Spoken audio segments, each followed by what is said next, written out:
Bapak, permisi. Ya, baik, silakan.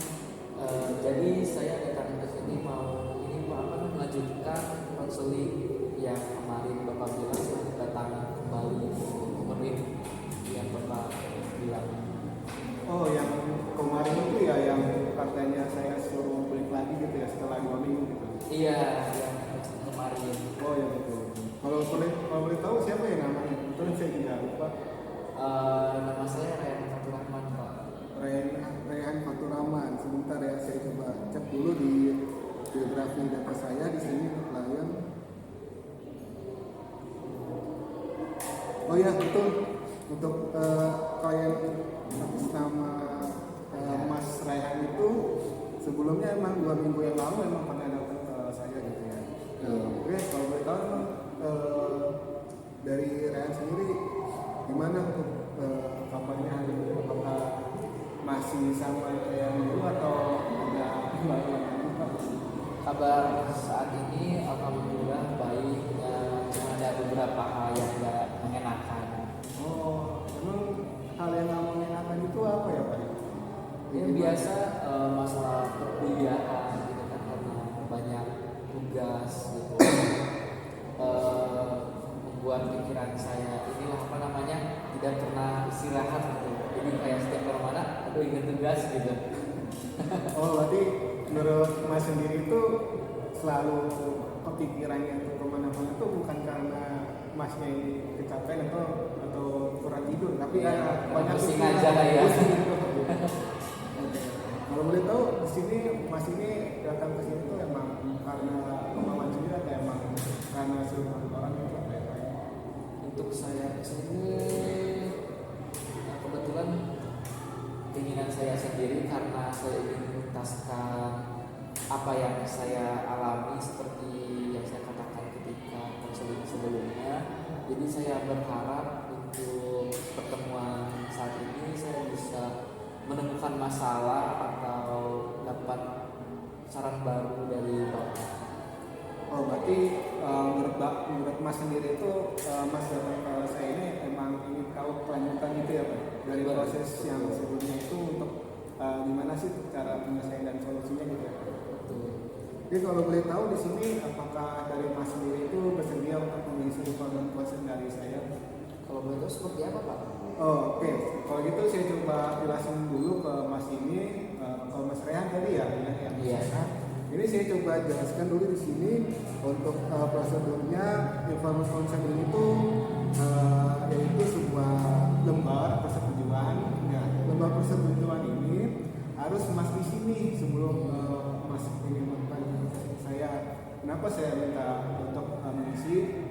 Karena untuk informal consent ini itu diperlukan untuk menjaga kerahasiaan data dari Mas Rehan sendiri karena telah mencurahkan gitu ya Pak ya, bukan istilahnya Bapak keluhannya banyak atau kenapa, tapi memang ingin mendapatkan solusi atau saran pada saya. Untuk itu dari saya sendiri kepada Mas Rehan ini untuk bisa mengisi formulir dari saya untuk saya ambil datanya, kemudian saya jaga rahasia dari Mas Rehan supaya tidak diperkenalkan ataupun dipertanggungjawabkan selain dari saya sendiri. Oke, kalau gitu apakah dari Mas Rehan sendiri setuju dengan apa yang saya sampaikan? Setuju. Kalau boleh tahu seperti apa Pak? Oke, kalau boleh tahu di sini saya sudah menyiapkan lembar dari format konsen gitu ya. Mas ya, di sini Mas bisa lihat ada nama, terus di sini ada usia, ada gender, dan ini mungkin ada contohnya Pak. Oke, mungkin saya bisa masukkan dulu ke dalam form ini. Karena di sini juga saya baru aja terima klien juga yang sama. Jadi Mas mungkin bisa tulis dulu di sini namanya. Baik. Oke, bisa diterima dulu Pak, Mas Rehan. Oke. Jadi ini langsung diisi aja ya? Iya, bisa langsung diisi aja, ditulis nama, usia, terus dari gender, dari Di sebelah sini Mas. Iya, betul, di sebelah situ aja. Disesuaikan dengan formatnya ya gitu. Ada contohnya. Baik.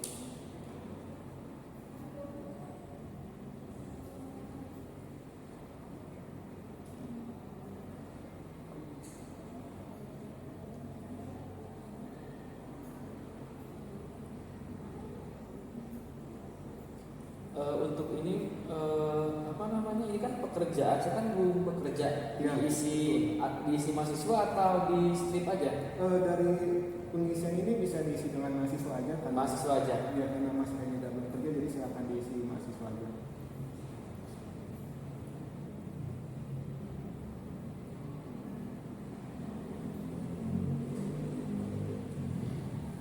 Apalagi Pak?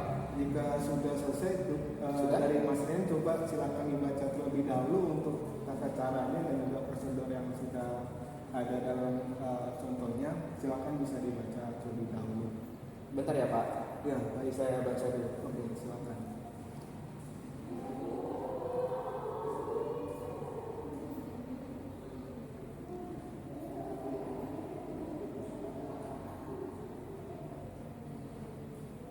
Oke, baik. Berarti langsung ditandatangan saja Pak ya? Oh ya, di sini sudah ada format untuk tanda tangannya. Silakan ditanda tangan di sini untuk tanda tangan, nama dan juga tanggalnya. Oke. Silakan ditulis.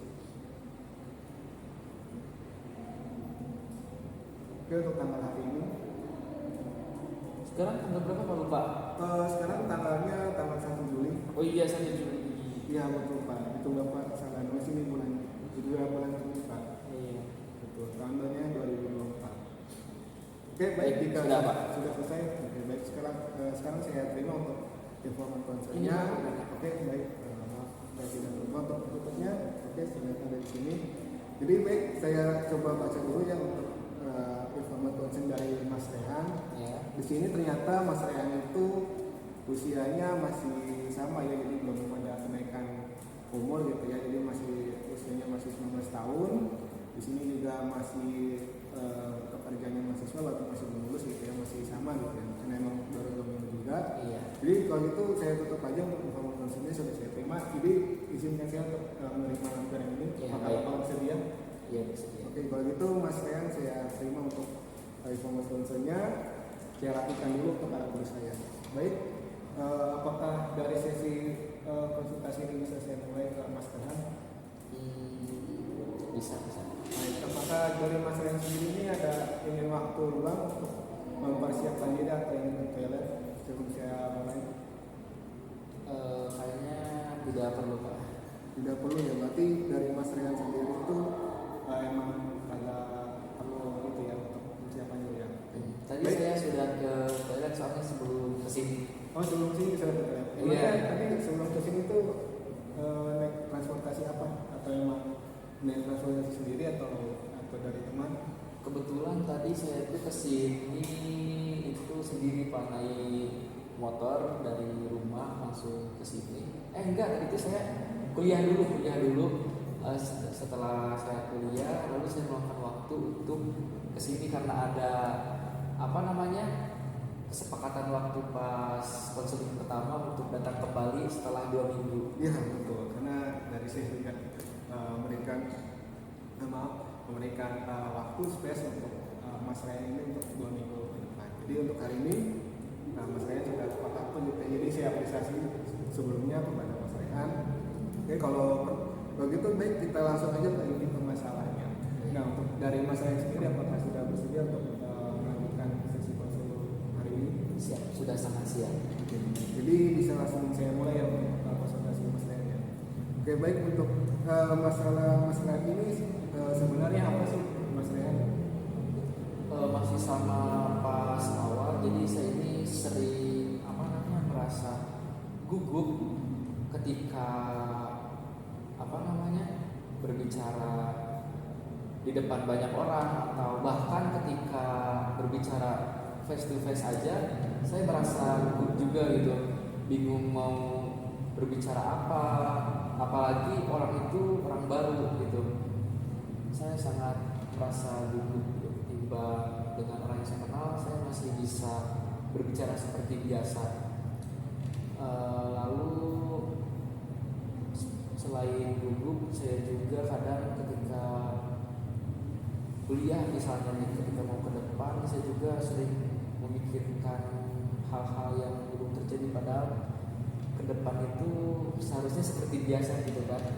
Tetapi saya ketika sebelum apa namanya ke depan atau bisa dibilang presentasi, saya sering merasa gugup gitu, tidak bisa apa namanya berbicara lancar depan banyak orang.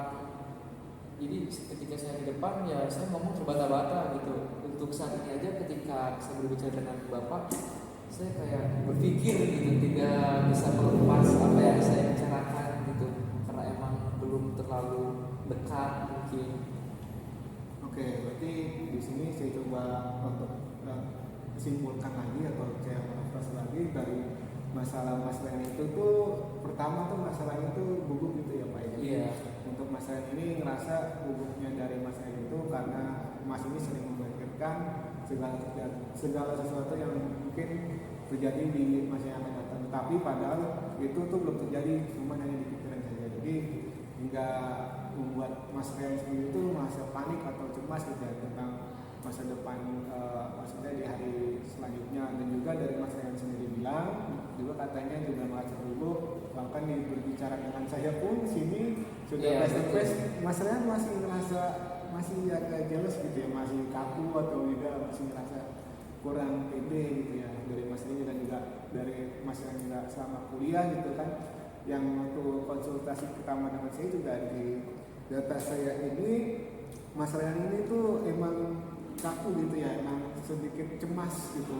Iya, perasaan yang seharusnya tidak muncul saat presentasi itu, saat berbicara di depan umum, tapi dari Mas Rian tuh emang kerasa tuh ini tuh paling penting atau paling krusial untuk Mas Rian. Padahal orang lain pun tidak menyangka atau tidak pernah memperhatikan hal sedetail itu dari Mas Rian, tapi Mas Rian sendiri yang melihat bahwa hal detail itu yang membuat Mas Rian itu sekarang tuh panik. Apakah betul seperti itu? Iya Pak, betul. Intinya tuh ketika ingin melakukan hal tersebut yang bersangkutan dengan orang itu secara individu ataupun di lingkup banyak orang, ketika saya berbicara kadang saya merasa cemas gitu, gak bisa apa namanya mengeluarkan apa yang saya pikirkan secara langsung. Padahal misalnya ketika presentasi saya udah siap nih, tapi pas udah hari H cemas itu muncul, gugup, panik gitu kan.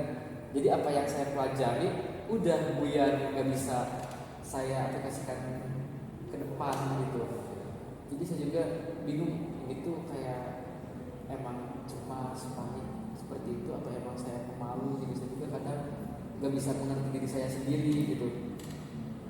Oke, berarti di sini tuh ada sekarang ada muncul subtopik baru gitu ya dari Mas Rian sendiri, karena di pertemuan sebelumnya dengan Mas Rian itu ya, di pertemuan sebelumnya itu Mas Rian mengatakan bahwa Mas Rian ini tuh masalah cemas yang dulunya ini lebih mengarah kepada dari teman-teman ya, atau dari lingkungan sekitar tuh selalu memperhatikan Mas Rian itu seperti apa tanggapannya, ataupun dari persepsi dari teman-temannya ataupun dari lingkungan sekitar. Padahal belum tentu orang itu atau yang dimaksud itu bakal memberikan hal ataupun penjelasan tersebut ke Mas Rian.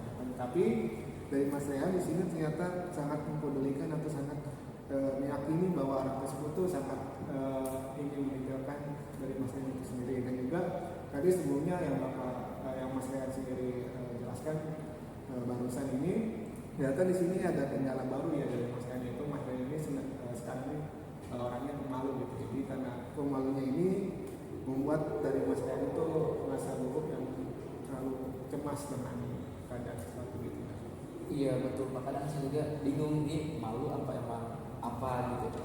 Lalu saya juga kadang kalau berbicara sama face sama orang gitu kan, kadang saya kalau berbicara itu nunduk gitu, kayak bingung mau ngomong apa, terus nggak berani memandang orang tersebut, apalagi orang itu belum dikenal atau baru dikenal.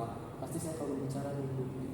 Oke, berarti masih sama ya dari Mas Rian sebelumnya itu juga memberikan penyampaian juga ke saya di sini dari data yang saya masih rangkum. Berarti Mas Rian ini untuk Mas Rian ini masih sama ya, karena Mas Rian itu bertemu orang baru terus baru punya kenalan gitu ya. Jadi Mas Rian tuh masih bingung atau masih kepikiran nih gimana sih cara berbicara dan komunikasi dua arah yang betul gitu ya, atau yang benar dengan orang tersebut. Tapi dari orang tersebut juga sepertinya dari Mas Rian juga tidak tahu ya apakah Mas Rian ini sudah benar ataupun masih kurang. Tapi kan dari orang itu juga tidak menjelaskan secara langsung kalau Mas Rian. Iya, Tapi Mas Rian itu selalu berpikirannya terlalu berlebihan.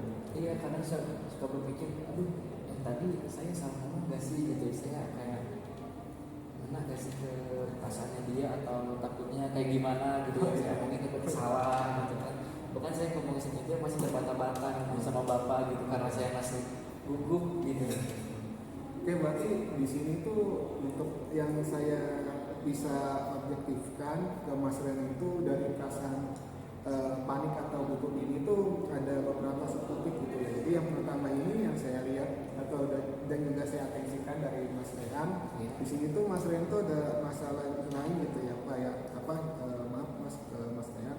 Nah di sini tuh Mas Rian tuh ada masalah pemalu, terus bisa juga ada overthinking, terus dan ada masalah kurang percaya diri dan juga rasa cemas gitu ya, atau rasa seperti anxiety gitu. Jadi apa dari Mas itu apa yang Mas fokuskan untuk kendala tersebut kepada saya dari 4 hal tersebut, apa yang Dari 4 hal tersebut ya, dari perasaan panik dan gugup ini tuh yang tadi saya sebutkan, dari overthinking, kurang percaya diri, malu, dan juga yang satu lagi ini terlalu melebih-lebihkan sesuatu atau pikiran lebih gitu. Di sini sih dari data saya baik. Dari 4 tersebut mungkin saya tidak bisa mendefinisikan apa yang cocok untuk fokus utama dari permasalahan saya. Mungkin Bapak bisa membantu untuk memilih dari 4 hal tersebut lebih cocok yang mana untuk saya, karena saya juga masih bingung pada diri saya sendiri gitu mengenai 4 hal tersebut. Mungkin Bapak bisa membantu dari apa yang saya bicarakan ke Bapak dari hal yang pertemuan sebelumnya, lalu yang saat ini. Mungkin Bapak bisa membantu saya memilih dari 4 tersebut lebih cocok yang mana bagi saya. Oke, baik. Di sini karena pemilihan dari Mas Rian sendiri gitu ya. Karena kan dari Mas Rian ini punya masalah yang utama itu kan Mas Rian ini punya kendala gitu ya tentang panikan Mas Rehan atau kegugupan Mas Rian gitu, atau dalam arti yang singkat atau lebih katakannya cemas gitu. Nah, mungkin dari saya sendiri saya lebih memperhatikan kondisi Mas Rian itu lebih ke arah overthinking. Nah, kenapa menurut saya kendala Mas Rian itu awal mulai itu karena overthinking ya? Karena pertama saya mengambil penjelasan atau mengutip dari yang dari Mas Rian sampaikan di sini. Mas Rian itu tadi menyebutkan bahwa Mas Rian terlalu berlebihan dalam berpikiran sesuatu dari keadaan masa depan ya. Padahal itu hanya prediksi ataupun belum tentu terjadi sepenuhnya benar. Tapi ternyata Mas Rian itu selalu berpikiran bahwa hal tersebut itu meyakinkan Mas Rian untuk bertindak, padahal itu tidak perlu dilakukan seharusnya.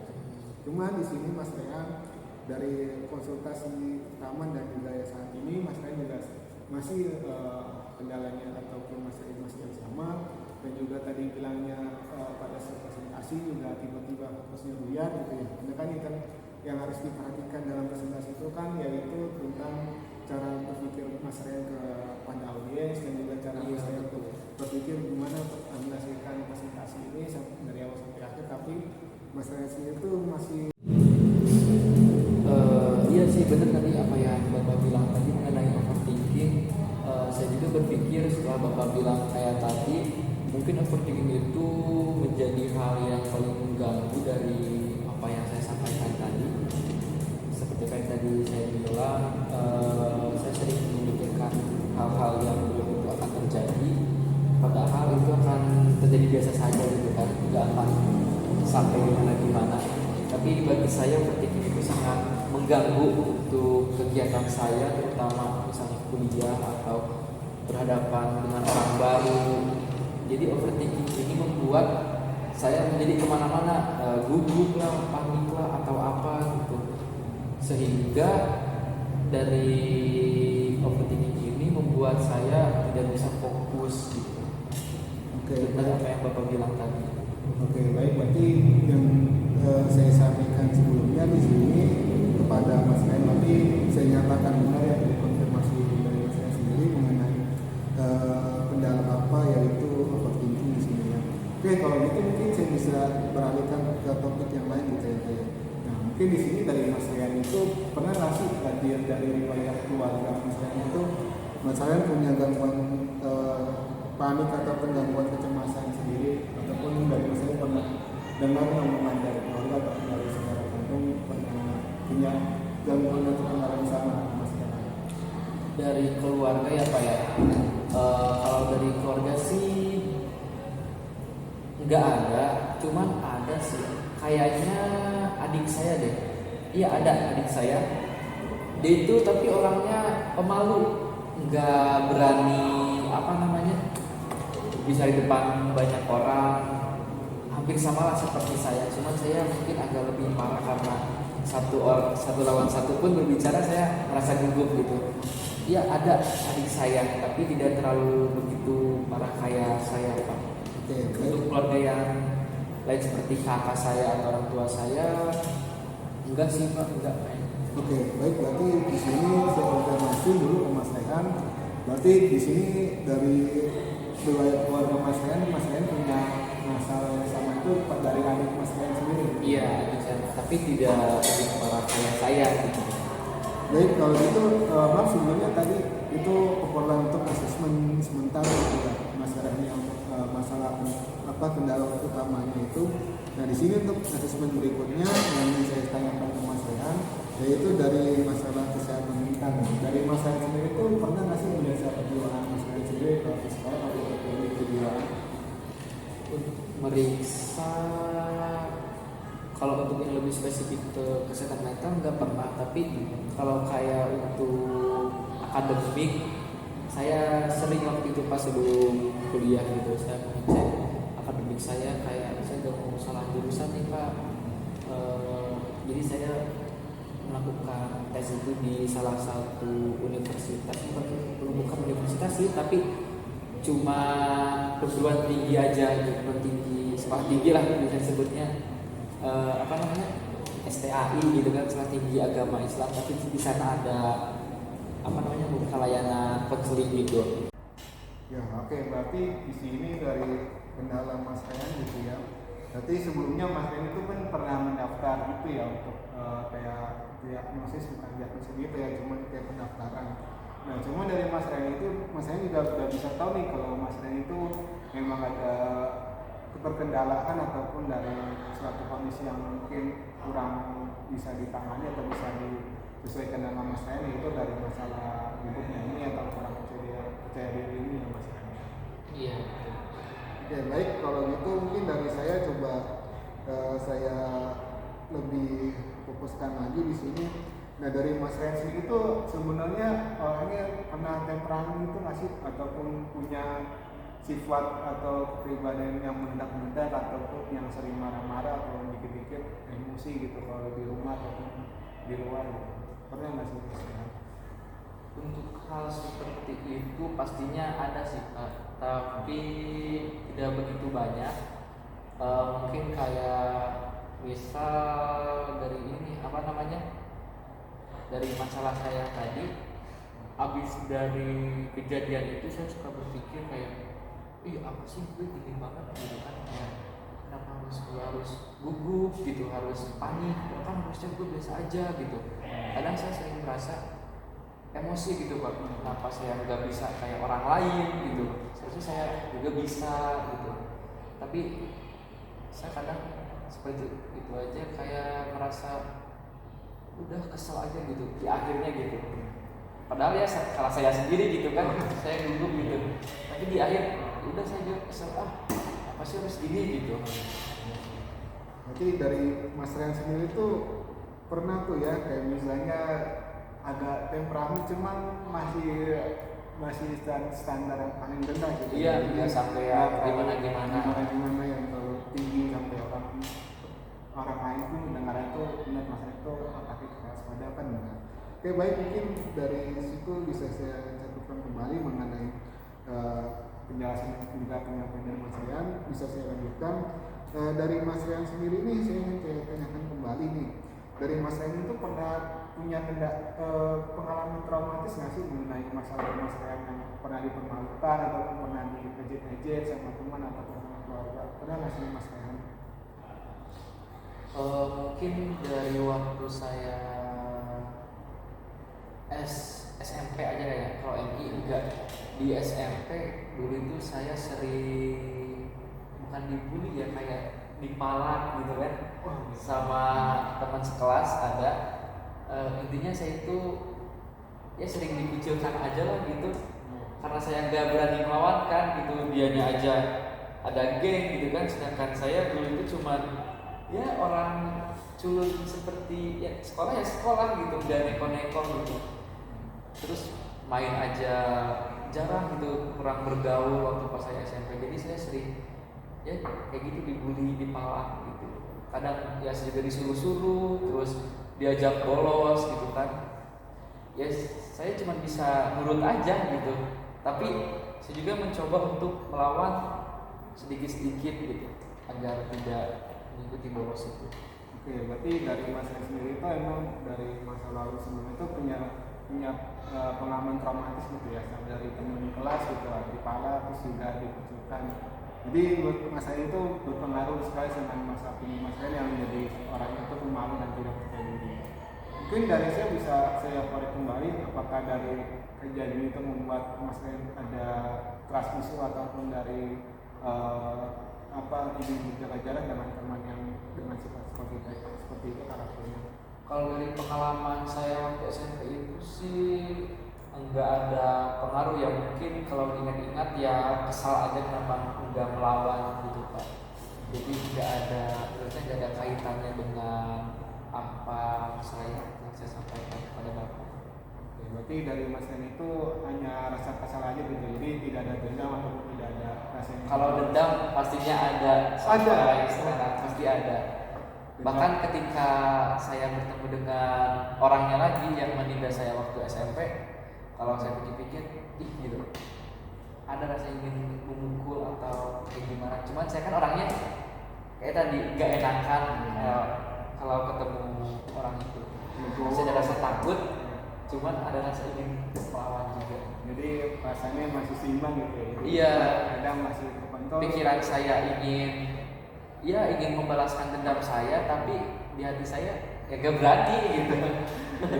Berarti emang dari Mas Rehan ini masih setengah-setengah ya, untuk berpikir jauh gimana ke depannya jika nanti benar dilakukan apa, dan juga efeknya nanti Pak Mas Rehan itu seperti apa. Soalnya itu kan termasuk tindakan kekerasan juga gitu ya, karena melakukannya secara langsung, secara fisik gitu. Jadi sebaiknya dari misalnya saya pada Mas Rehan itu lebih dihindari dan juga diabaikan saja. Mungkin jika dendam itu masih ada, bisa disimpan aja ataupun bisa diselesaikan dengan diskusi yang lebih baik.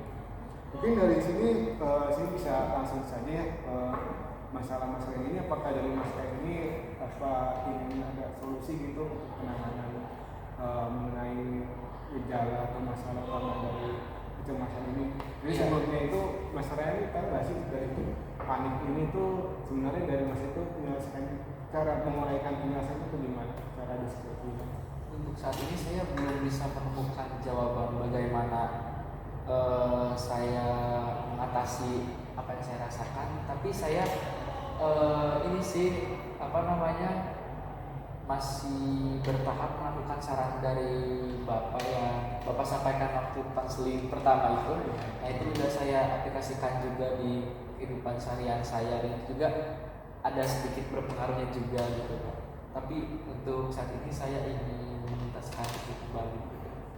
Oke, berarti dari apa yang Mas Rehan sampaikan tadi, berarti Mas Rehan itu masih ingin menerapkan gitu dari saran yang jelas saya. Ini tuh sebenarnya dari Mas itu menyelesaikan, cara menguraikan penyelesaian itu gimana, cara diskusinya? Untuk saat ini saya belum bisa menemukan jawaban bagaimana saya mengatasi apa yang saya rasakan, tapi saya ini sih masih bertahap melakukan saran dari Bapak yang Bapak sampaikan waktu konseling pertama itu. Nah itu sudah saya aplikasikan juga di kehidupan seharian saya, dan juga ada sedikit berpengaruhnya juga gitu Pak. tapi untuk saat ini saya ingin menuntaskan itu kembali. Oke, berarti dari apa yang Mas Rian sampaikan tadi, berarti Mas Rian itu masih ingin menerapkan gitu ya dari saran yang juga Iya, saya masih penasaran juga apa yang saya alami ini gitu. Siapa tahu dengan konseling kedua ini saya bisa lebih mengetahui lagi. Oke, baik, berarti dari Mas Rian ini kan, karena di sini juga saya lihat sebelumnya saya juga memberikan saran dan juga solusi gitu ya ke Mas Rian, bisa lebih berbicara lebih terbuka lagi dan juga bisa bermeditasi dan juga adapun juga dengan Mas Rian bisa berbicara gitu kepada benda mati ataupun ke orang-orang terdekat. Contohnya kalau misalnya Mas Rian punya peliharaan atau makhluk binatang, mungkin Mas Rian bisa melatih berbicara ke binatangnya, ataupun bisa juga ke misalnya Mas Rian melihat sesuatu yang indah ataupun yang rasanya sangat elegan atau sangat cantik gitu, Mas Rian juga bisa mengagumi ataupun bisa berbicara pelan, bisa sekedar berbicara. Itu mungkin bisa melatih Mas Rian untuk bisa berkomunikasi secara global pada manusia ataupun dari aspek lingkungan yang lain gitu. Mungkin dari saya di sini juga merasa Mas Rian itu masih ada nilai positif yang baik juga,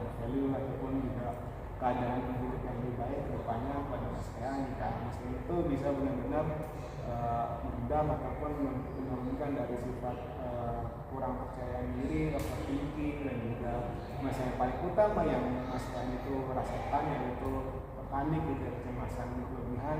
Di sini Mas Rian ini sebenarnya ada suatu kondisi yang mungkin dari Mas Rian itu karena masalah yang pernah sama teman, terus juga dari adik Mas Rian sendiri seperti apa gitu di rumah. Mungkin Mas Rian juga bisa lebih menetapkan diri Mas Rian kepada keluarga dan juga teman-teman Mas Rian, mungkin sekiranya itu sangat peduli dan peka dengan keadaan Mas Rian, maka Mas Rian sendiri itu memberikan orang-orang tersebut, ya kan orang-orang tersebut yang menilai dan juga mengevaluasi Mas Rian sendiri. Jadi jika Mas Rian merasa bahwa apa yang orang lakukan ke Mas Rian itu cukup berlebihan, itu cukup Mas Rian bahkan saja melakukan, karena dari saya sendiri juga ingin tuh semua orang pun berpercaya kepada kita, cuman dari kita juga harus melakukan kemudian ataupun lebih apa juga lebih positif, dengan juga lebih berpikiran jernih dan juga lebih luasa. Mungkin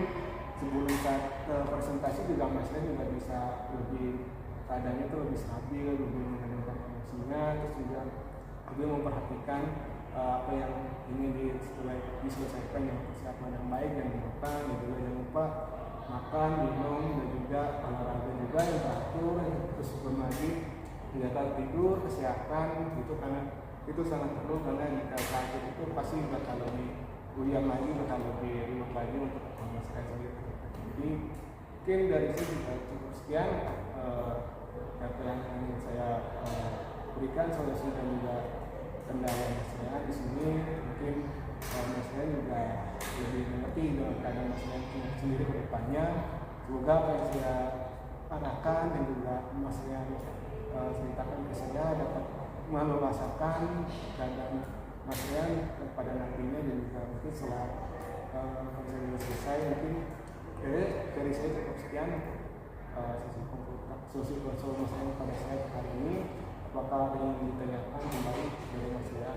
Jadi intinya itu saya harus melatih berbicara ya, Betul, terutama di depan cermin atau di binatang kata Bapak kalau saya punya peliharaan ya. Iya, Terus saya diinstruksikan untuk mengontrol diri saya ya Pak ya. betul, mengontrol diri dengan baik dan cermat di setiap saat itu, dan kondisi itu sangat perlu dan diperhatikan kembali dari Mas Rian. Jika kondisi kita sangat mendesak ataupun sangat penting, misalkan untuk tetap mengalihkan diri, jika pun itu hanya waktu santai, waktu kosong, silakan membebaskan diri untuk berekspresi dan beraktivitas saya kesemuanya. Baik Pak, apa yang Bapak sampaikan tadi nanti saya akan coba aplikasikan dalam kehidupan sehari saya. Mungkin dari saya sudah cukup Pak, dan sudah juga dari jawaban Pak. Oke, baik, jika untuk penjelasan dari saya sudah cukup dan bisa dilihat oleh Mas Rian, mungkin dari saya bisa akhiri sesi konsultasi Mas Rian di sini. Terima kasih sebelumnya Mas Rian sudah tepat waktu telah datang kembali setelah 2 minggu. Karena kan saya juga memberikan saran dan pendapatnya untuk bisa kembali lagi gitu ya. Jadi udah kontak sekarang juga sudah kembali dan saya juga sudah memberikan sudah tahu juga tentang kendalanya masih sama dengan Mas Rian lanjutan yang lebih baik tentang masalah. Mungkin bisa saya kiri, semoga Mas Rian untuk selanjutnya bisa lebih baik lagi dan juga bisa beraktivitas kembali dengan normal dan juga lebih ceria kembali. Di saya kiri untuk sesi maksudnya untuk kerahasiaan data dan apa yang Bapak sampaikan bisa saya berikan di sini, hanya saya bisa memberikan kebebasan data yang sudah saya simpan. Jadi terima kasih untuk waktunya. Apakah dari masa ini ingin saya katakan pulang terlebih dahulu atau bisa terima kasih? Sebelumnya saya ucapkan terima kasih juga Bapak sudah meluangkan waktu untuk saya sehingga konseling kedua ini bisa berjalan dengan lancar. Sudah cukup dari saya. Jadi kalau gitu saya akhiri untuk sesi konselingnya. Kurang lebihnya mohon maaf, dari saya kita masih ada kekurangan. Jadi terima kasih dan juga selamat siang kembali untuk Mas Rian. Semoga bisa selesai masalah ini. Terima kasih kembali. Baik.